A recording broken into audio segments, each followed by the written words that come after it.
La semana anterior, debido a una cadena de errores que he cometido en el transcurso de los días y también a unas condiciones de salud no muy buenas, pues no traje un estudio, gracias hermano, no traje un estudio muy digno el jueves pasado.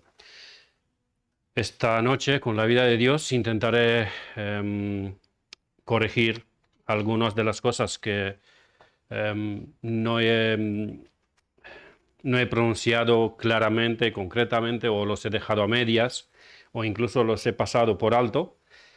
Y así pues intentaré hacer un poco justicia al texto que el Señor nos ha dejado en su palabra.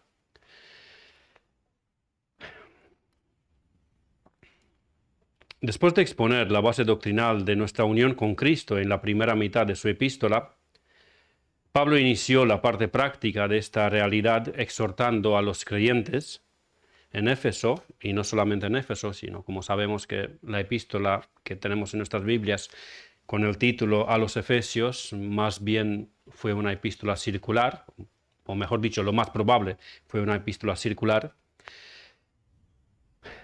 Pablo inició la parte práctica de esa realidad exhortando a los creyentes en Éfeso, y no solamente ellos, para que sean solícitos, para que sean diligentes en guardar la unidad que Dios ha obrado en ellos. Les recuerda una vez más que esa unión es la obra de Dios, no es obra de ellos. Y que las tres personas de la Trinidad estuvieron involucrados, estuvieron implicados activamente para que esa unión sea efectuada en ellos, para que esa unión se produzca. La unidad entre gentiles y judíos la hizo Cristo, esa unidad en Cristo. Pero ellos estaban llamados a guardarla. Vamos a dar lectura al texto. Mafer, ¿me ayudas por favor con...? Claro, si no lo tengo encendido. Gracias. Vamos a dar lectura al texto, aunque en la pantalla vemos que el texto es Efesios 4, de 7 al 11. Daré lectura desde el versículo 1 y leeré hasta el versículo 16.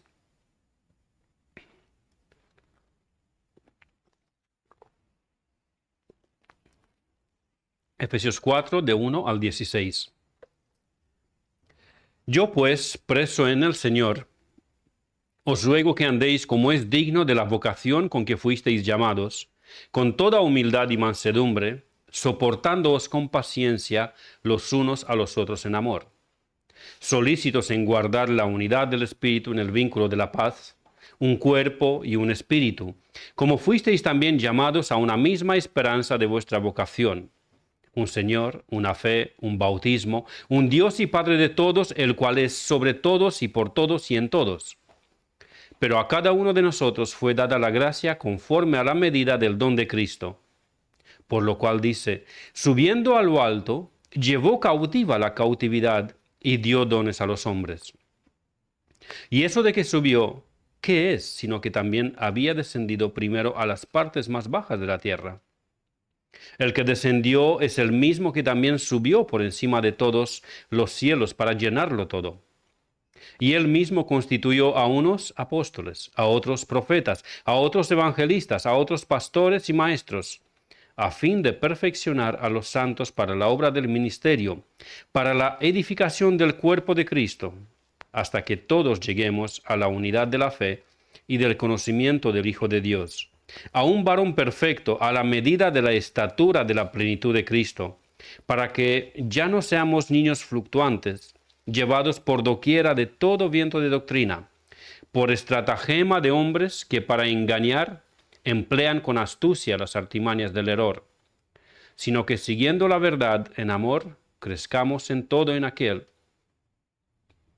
que es la cabeza, esto es Cristo, de quien todo el cuerpo, bien concertado y unido entre sí por todas las coyunturas, que se ayudan mutuamente, según la actividad propia de cada miembro, recibe su crecimiento para ir edificándose en amor. Amén. Volvamos de nuevo a un principio. Como ya os he dicho, pues La semana anterior no estaba yo en las mejores condiciones ni de salud. Aparte de eso, pues cometí varios errores en cómo me organicé el tiempo y al final, pues no me presenté bien preparado.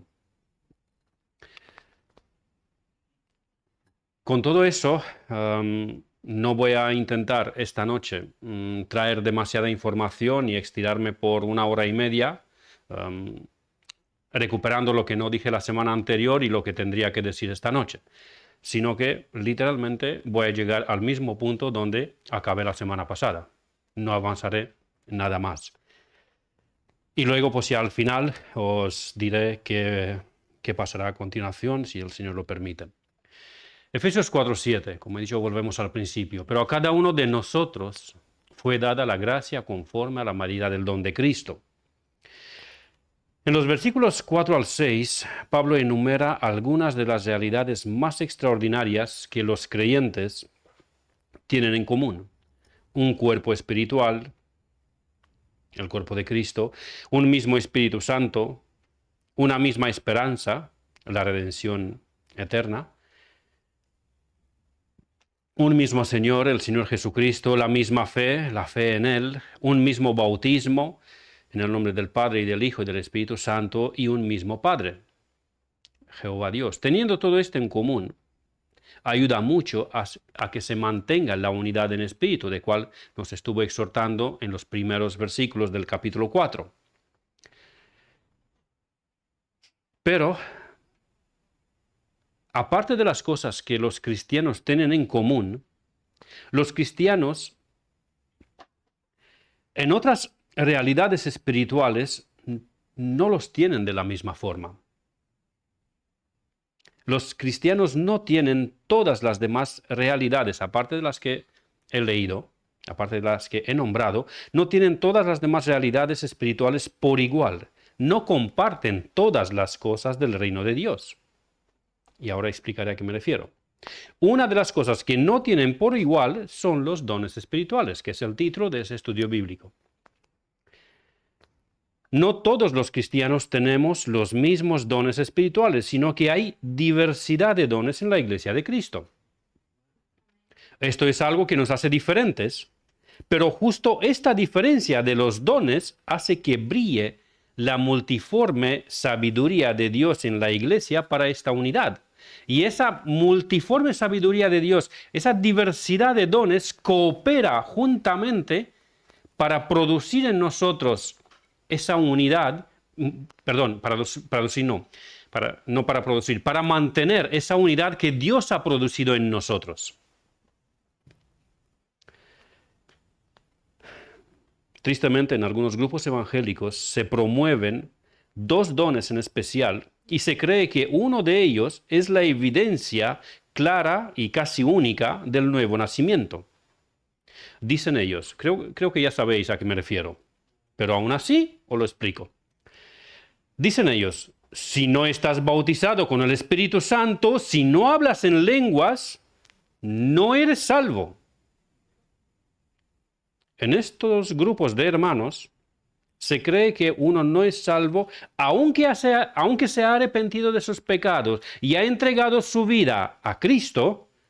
Aún así, dicen ellos, esa persona no es salva si no tiene una experiencia místico-dramática cuando, supuestamente, después de muchas horas de oración continua, y en algunos casos esas horas de oración continua se resumen a una mera repetición de palabras, sangre, sangre, sangre, sangre, sangre, sangre, sangre, oh, aleluya, aleluya, aleluya, aleluya, hasta que la mente ya deja de funcionar, se apaga y empiezan a decir cualquier cosa, cualquier balbuceos. Y ahí es cuando se considera que esa persona ha recibido el bautismo con el Espíritu Santo y como señal de eso empezó a hablar en lenguas desconocidas, porque según ellos son lenguas angelicales. En realidad son puros balbuceos porque la mente ha quedado en blanco, ha quedado ya paralizada, el cerebro ya no funciona después de horas de repetición sin sentido. Son puros balbuceos sin sentido. Y por supuesto que esto no tiene ninguna base bíblica, sino que más bien han usado un par de versículos sacados de contextos y mal interpretados. Hermanos, no todos los cristianos reciben el mismo don. ¿Por qué afirmo eso? Porque lo leemos en 1 Corintios 12, del 7 al 19. Os invito, por favor, que busquéis en vuestras Biblias y leeremos 1 Corintios 12, del 7 al 19.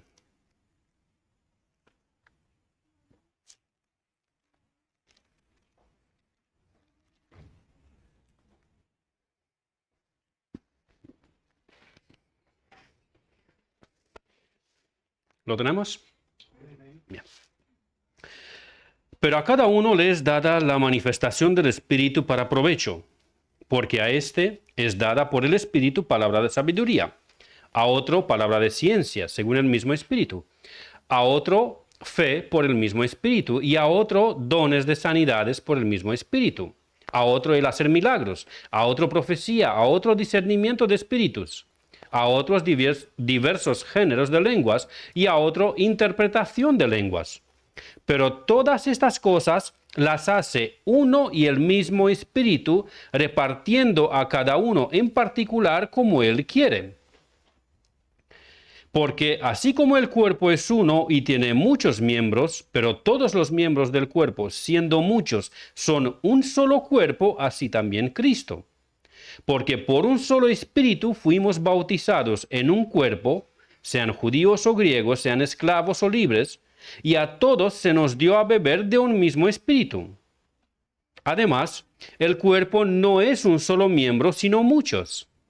Si dijera el pie, porque no soy mano, no soy del cuerpo, ¿por eso no será del cuerpo?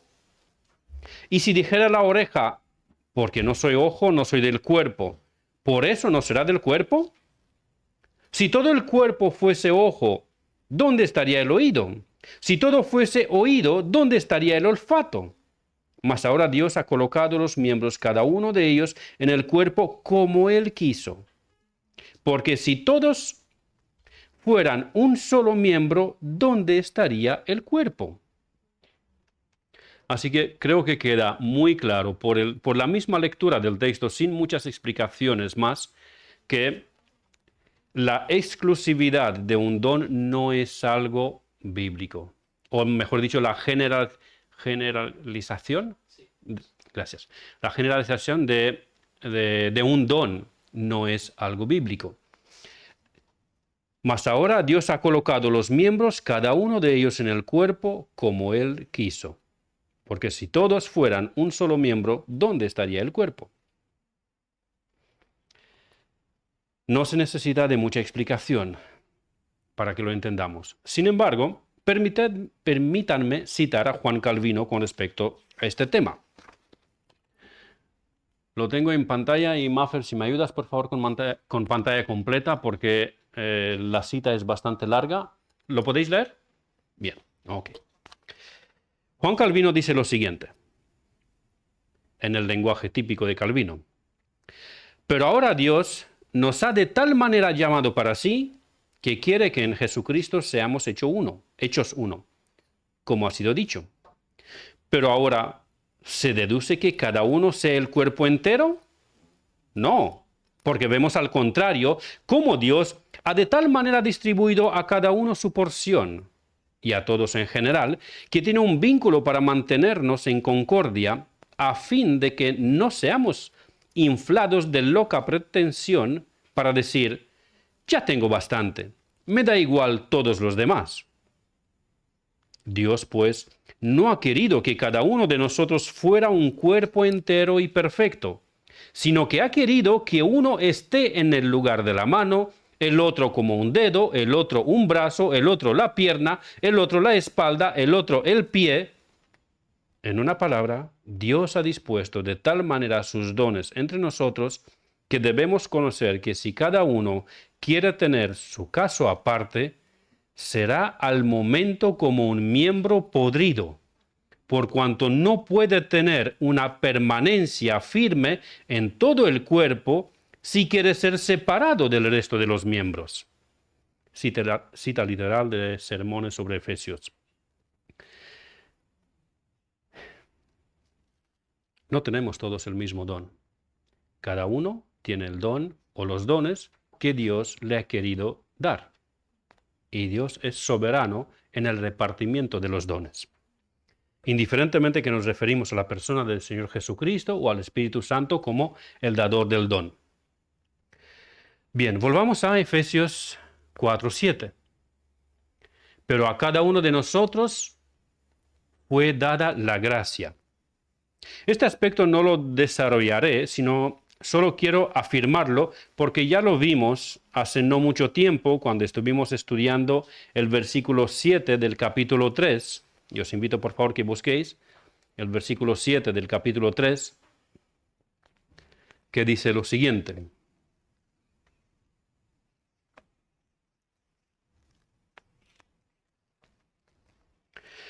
Del cual yo fui hecho ministro por el don de la gracia de Dios que me ha sido dado según la operación de su poder. Así que solo quise recordar que los dones espirituales son exactamente esto, dones. Los dones espirituales son dones, es muy profundo, ¿verdad? Le he aprendido de Sogel Michelin cuando dice que antes del capítulo 4 es el 3 o cosas semejantes. Los dones espirituales son dones. Dones para la iglesia y dones para el que las recibe. Para el que las recibe, los dones espirituales son un don, son un regalo inmenso e inmerecido porque engloban en ellos mismos la honra de poder servir a Dios y servirle con las herramientas y las capacitaciones del Señor mismo. Y para la iglesia también son dones, porque por medio de ellos la iglesia es edificada, fortalecida y mantenida en unidad. La última parte del versículo 7 de nuestro texto enfatiza la fuente, es decir, el dador de ese don, que es el Señor Jesucristo. Pero a cada uno de nosotros fue dada la gracia conforme a la medida del don de Cristo. Con esto termino de explicar el versículo 7. El versículo 8 lo expliqué parcialmente la semana anterior, por lo cual solo recordaré que la imagen que Pablo emplea aquí es la de un general o rey conquistador, que después de vencer a sus enemigos en batalla, entraba en la capital de su reino en una procesión seguido de los prisioneros de guerra y el botín que traía, el botín adquirido en la batalla, y una vez entrado en la ciudad, el general compartía el botín con su pueblo de la manera que a él le parecía bien. A uno le podría dar un don, un regalo en vestidos, en ropas caras o menos caras. A otro le podía dar objetos de plata, a otro de oro, a otro le podía dar prisioneros de los prisioneros de guerra, un solo prisionero o más, o repartía como a él le parecía. El botín era suyo, él lo había conquistado en la guerra y él lo repartía como a él bien le parecía. Y de paso, quiero aprovechar el momento y desmentir la fábula que tan presente está en muchas iglesias evangélicas y en muchos púlpitos. La mentira de que Dios es un caballero que pide permiso antes de obrar, tanto en la vida del inconverso como en la vida del creyente. Esa fábula que dice que Dios no hace nada en tu vida si tú no le das permiso, porque Dios necesita que tú le des permiso para convertirte y posteriormente para usarte. Pero Pablo en estos versículos lo presenta como un guerrero victorioso que no pide permiso, sino que va y conquista con poder. Pero sobre todo quiero recalcar de estos versículos que aparte de la imagen del general o rey conquistador, Pablo cita aquí el Salmo 68, 18. Salmo que es un llamado o una oración a Dios para que venga a rescatar a su pueblo y a reivindicarlo como en los días antiguos. Pero muy curiosamente, Pablo cita este versículo del Salmo con una ligera modificación. Y tengo en pantalla el versículo, el Salmo 68, 18, pero lo tengo de la traducción de la Biblia de las Américas porque considero que es, en este caso, una traducción más clara. Y a continuación, la cita que Pablo da de ese versículo, de Salmos 68, 18.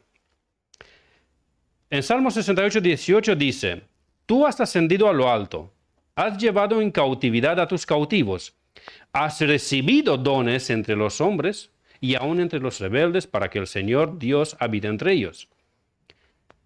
Y Pablo, cuando cita ese versículo, dice en Efesios 4:8, por lo cual dice, subiendo a lo alto, llevó cautiva la cautividad y dio dones a los hombres.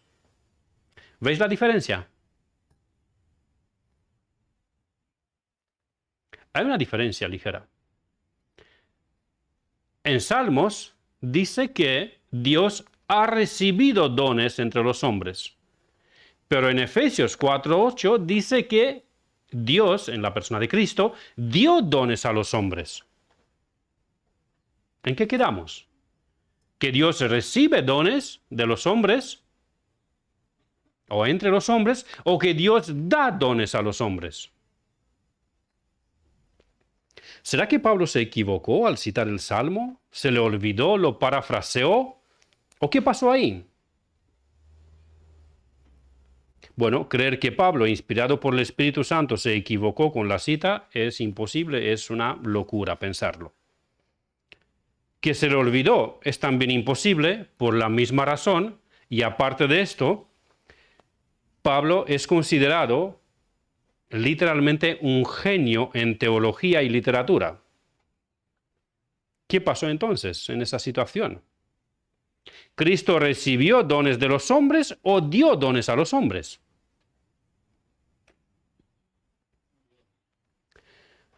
Bueno, tengo una respuesta maravillosa del pastor conferencista, autor y teólogo anglicano John Stott. Y él escribe lo siguiente como respuesta a nuestras preguntas.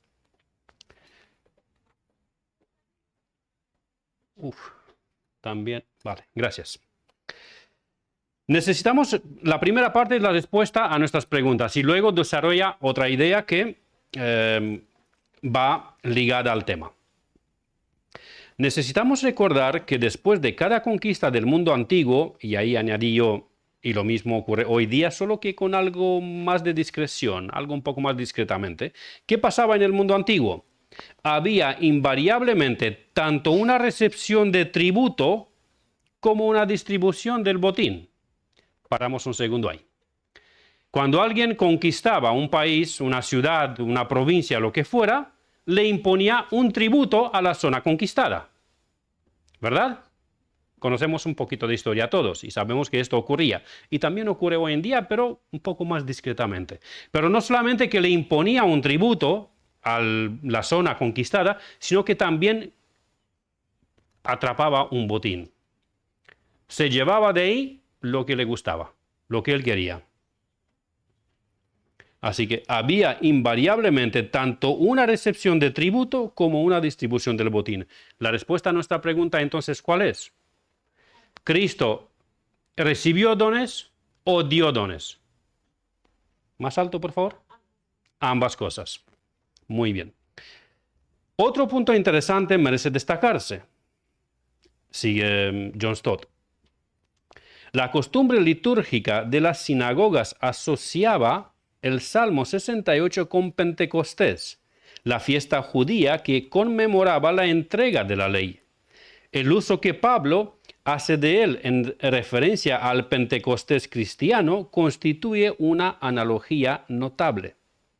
Así como Moisés recibió la ley y se la dio a Israel, también Cristo recibió el Espíritu y se lo dio a su pueblo para escribir la ley de Dios en sus corazones y por medio de pastores enseñarles la verdad. Cita literal de John Stott en el libro El mensaje de Efesios.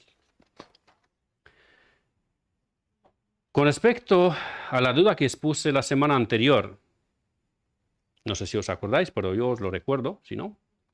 En cuanto a qué significa que Cristo llevó cautiva la cautividad, he investigado un poco más y he encontrado las siguientes opiniones.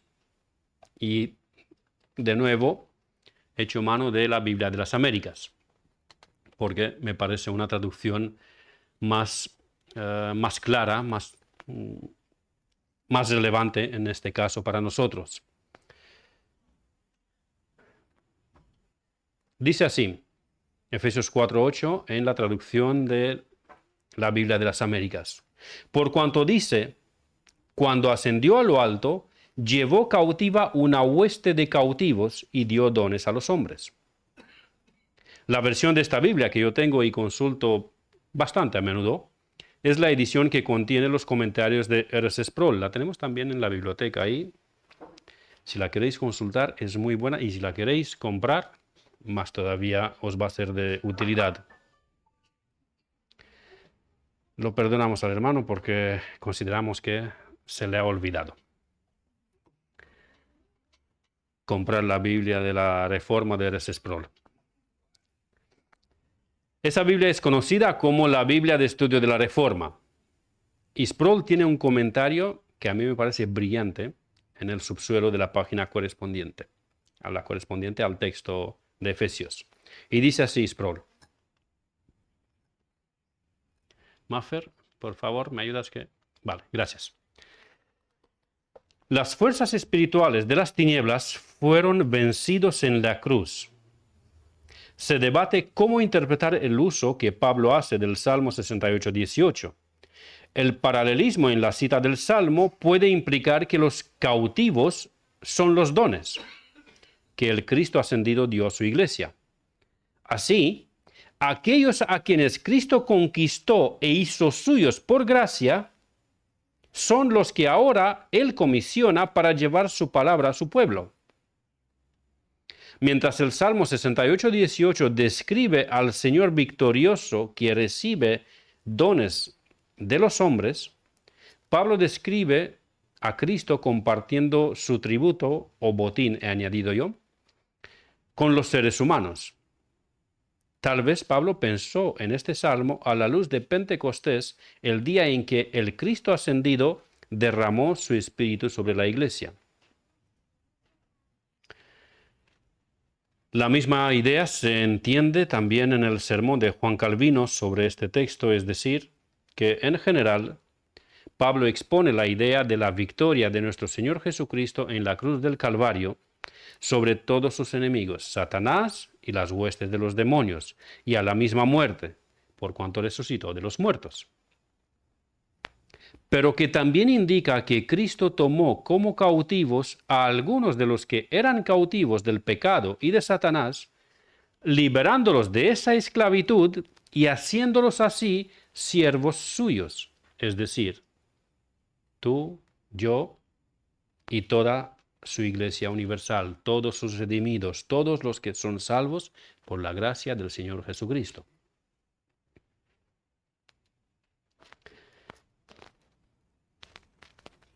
Como último punto, si no me equivoco, bueno, sí, casi último punto, un poco más largo, pero sí, el último. Voy a los versículos de 8 al 10. Por lo cual dice, subiendo a lo alto, llevó cautiva la cautividad y dio dones a los hombres. Y eso de que subió, ¿qué es? Sino que también había descendido primero a las partes más bajas de la tierra. El que descendió es el mismo que también subió por encima de todos los cielos para llenarlo todo. Se ha enseñado y escrito mucho sobre estos versículos, pensando que en estas palabras están escondidos misterios ocultos para simples mortales, pero que los entendidos de los misterios profundos de Dios lo entenderán. Estos han dicho, juntando estos versículos con otros de Primera de Pedro, del capítulo 3, 18 al 20, donde se dice que Cristo padeció una vez por los pecados, pero vivificado en espíritu. Estoy citando solo algunas partes de esos versículos para no hacerlo demasiado largo. Cristo padeció una sola vez por los pecados, pero vivificado en espíritu, en el cual también fue y predicó a los espíritus encarcelados, los que en otro tiempo desobedecieron cuando una vez esperaba la paciencia de Dios en los días de Noé, mientras se preparaba el arca.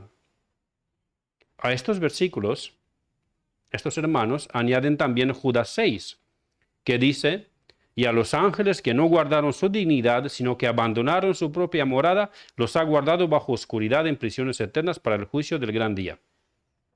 Y de todo esto sacan la enseñanza de que durante los 3 días que el cuerpo del Señor Jesucristo estaba en la tumba, antes de resucitar, su espíritu fue al Hades, donde están encarcelados los demonios más peligrosos de todos, los que operaron en los días de Noé, para proclamarles que los venció en la cruz. ¿Quién ha escuchado esa enseñanza? Bueno, solo Javier. Los curiosos. Ahora, o sea que durante el cuerpo de Cristo estaba en la tumba, el Espíritu de Cristo fue al Hades para proclamarle a esos demonios de la peor raza que los ha vencido en la cruz. O sea que esos demonios, estando encarcelados, no se habían dado cuenta que fueron derrotados en su rebelión, pero estaban encarcelados. En este caso, mi conclusión es que estos demonios no eran muy inteligentes. Y eso que eran los mejores, por decir, no sé cómo clasificar, los peores, los más astutos, los más malvados demonios. Pero no se dieron cuenta que habían sido vencidos cuando estaban en la cárcel, en las cárceles eternas. O sea que no eran muy inteligentes. Si es que fue necesario que Cristo descendiera hasta el lugar de esas prisiones profundas para anunciarles que los venció, porque por lo contrario no se habían dado cuenta. Quizá pensaban que estaban de vacaciones ahí. Esta interpretación, que algunos os sacan sonrisas, es muy habitual y muy popular en muchas iglesias evangélicas. De hecho, es la versión que más he escuchado, aparte de la versión reformada. Pero esta interpretación es pura ciencia ficción. Y simplemente es más que suficiente pensar en el atributo de la omnipresencia de Dios para desarticular toda esta fábula. ¿Por qué la omnipresencia de Dios? Dios está presente también en ese lugar, en esa cárcel eterna donde están encarcelados esos espíritus. No voy a entrar a explicar eso, ¿vale? Tranquilos. Pero Dios está presente ahí. Él se asegura de que ellos no salen de ahí. Como Dios está presente en todo lugar. Y con eso le era suficiente a los demonios para que sepan que han sido derrotados porque estaban controlados por alguien superior, por alguien más poderoso que ellos. Y de hecho es una realidad que los demonios en todos los momentos en cual el Señor Jesucristo hace liberaciones de personas endemoniadas en los evangelios, en todos los casos los demonios se reconocen inferiores al Señor Jesucristo, se reconocen bajo el dominio del Señor Jesucristo. Pero según esos hermanos era necesario que Cristo venga y decirle: oye, que os he vencido, para que os enteréis. Fábulas profanas y de viejas, como titula Pablo ese tipo de historias e interpretaciones fantasmagóricas en 1 de Timoteo 4:7, y le exhorta a Timoteo, desecha las fábulas profanas y de viejas. Y tengo un consejo muy diferente para ti: ejercítate para la piedad. Y una interpretación bíblica simple, ortodoxa, práctica y útil para la piedad es que nuestros versículos de Efesios 4 no se refieren a ningún anuncio en los cárceles profundos, sino que se refiere al hecho de que Dios el Hijo descendió a la tierra, humillándose hasta lo sumo, haciéndose hombre para así morir como maldito de Dios por su pueblo. Esto es lo que significa que había descendido primero a las partes más bajas de la tierra. Y no los cuentos de algunos hermanos a quienes les encanta las historias de fantasía y misterio, pero que se demuestran siendo fábulas profanas y de viejas. Llegamos al versículo 11, donde me he quedado la semana anterior, y dice, y él mismo constituyó a unos apóstoles, a otros profetas, a otros evangelistas, a otros pastores y maestros. Lo último que haré en el estudio de hoy es un breve resumen del don y ministerio de apóstol. Apóstol significa enviado. Las dos condiciones para que alguien pudiera ser apóstol son las siguientes. Tenía que ser discipulado directamente por el Señor Jesucristo y ser testigo ocular de la resurrección de Cristo. Hay 4 tipos de apóstoles. Primera, el apóstol del Padre, que es el Señor Jesucristo. ¿Habéis leído Hebreos? Os he dicho la semana anterior que, si no me equivoco, en Hebreos hay un versículo donde dice que el Señor Jesucristo es apóstol. ¿Alguien lo leyó o lo encontró? Bien, os lo facilito. Capítulo 3, versículo 1 de Hebreos.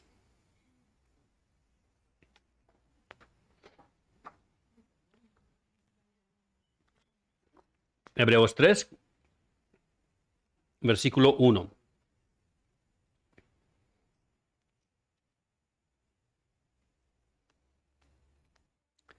Por tanto, hermanos santos, participantes del llamamiento celestial, considerad al apóstol y sumo sacerdote de nuestra profesión, Cristo Jesús. ¿Por qué el Señor Jesucristo es llamado aquí apóstol?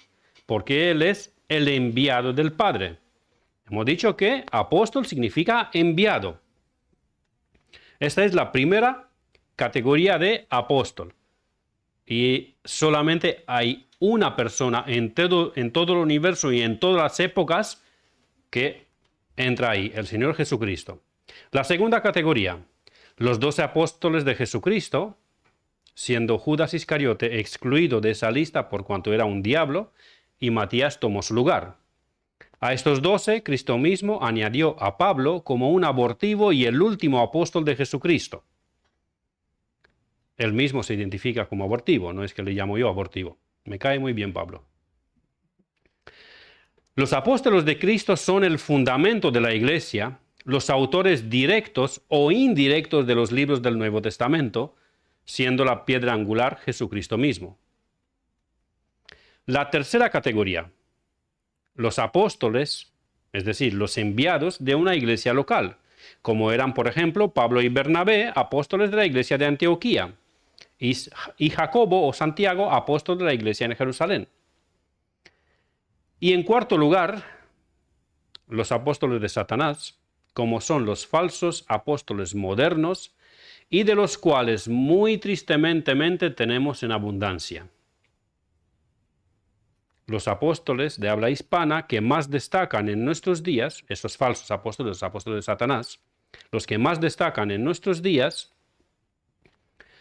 no por algo bueno, sino por falsas enseñanzas, falsas revelaciones, falsos milagros, son los siguientes. Os hago el favor para que, cuando os encontráis con los nombres de ellos, que sepáis de quién se trata. No es por un orden de preferencia, de autoridad o simplemente pues el orden que me ha salido. Guillermo Maldonado. Ese del polvo, sí, Maldonado, sí. ¿Quién es ese? Ese que decía que cae polvo de oro por los conductos de aire acondicionado y pretende que la nube de la presencia de Dios lo acompaña. Y ahora, si tenéis la curiosidad de que si eso es así, que cae polvo de oro por los conductos y que la nube de la presencia de Dios lo acompaña, lo tenéis muy fácil. Mañana y pasado, y creo que también el domingo, lo tenéis en Valencia. No os aconsejo que vayáis, pero os lo digo.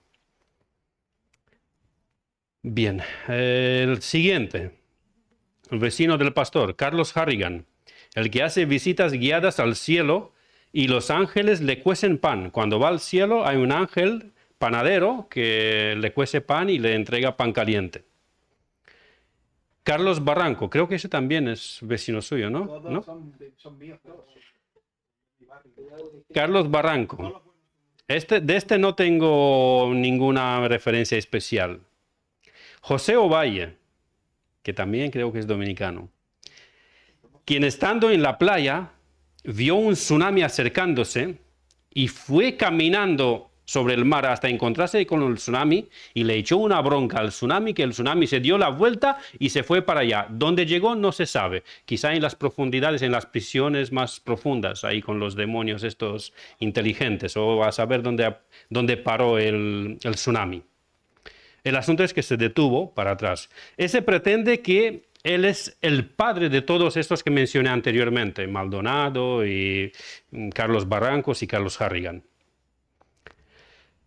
Otro, el siguiente por lo menos es muy chistoso, Hernán Acosta, conocido más bien como Chiribí Chiribí. José Duarte, que es muy borde y muy farsante. Rafael Ramírez, conocido por tener hijos fuera de matrimonios y amenazas de muerte a la madre de sus hijos y cosas parecidas. Y por último, el más inocente, Cash Luna, aunque él no se identifica como apóstol, pero actúa como si fuera de la misma calaña que los de antes. El pastor me echó la bronca el jueves anterior que por qué no incluí a... No me sale ahora su nombre. ¿Cómo se llama el argentino? Dante Hebel, sí, Dante Hebel. Me preguntó, bueno, sí, claro, tengo que poner un poquito de mi cosecha para que tenga más chiste, pastor, permítemelo, por favor. Pero como no mencionaba a Gigi, sí. No, Gigi era evangelista, no apóstol. A este le toca el siguiente jueves, pero bueno, tranquilo, llegamos a él.